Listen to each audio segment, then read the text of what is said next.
The man to pull was a nice fellow.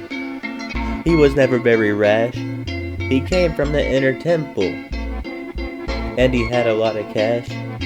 Had a lot of legal knowledge, didn't even go to college. No student was to pay for it, in fact no did it all. He worked around and was a smart dude, and was a clerk for the law.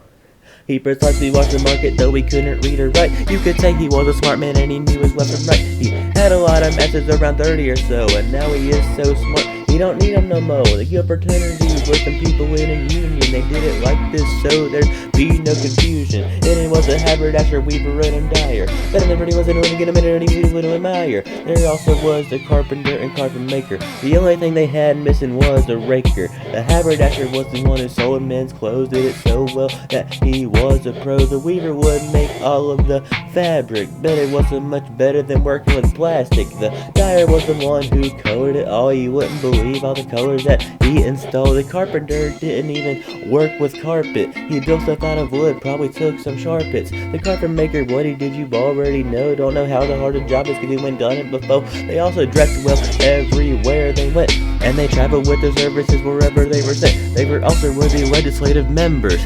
Once you saw their work, you'd always remember. Yes, you could say these dudes impressive. They treated their wives well, and you gotta respect it. These guys were also pretty wise, as you can see it in their rise. In the mercantile class, they never failed to make it past the things they thought they never grasped, cause they don't want to finish last.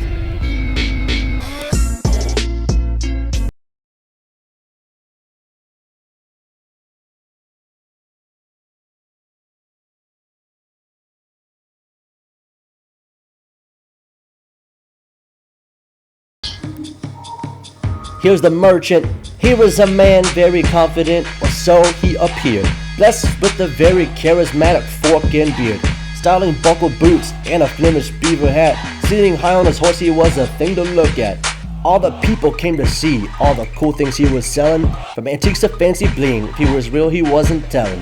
He could sell the shoes off your feet, his cleverness couldn't be beat. You'd think from all of his customers that he'd have all that cash, and if you asked him about his cash in hand, he wouldn't be an eyelash. He might have looked like a big shot, but he's really in debt, like an egotistic airhead you hear on the radio set. He's still a good guy, but in this whole time frame, what a shame that no one even knew his real name.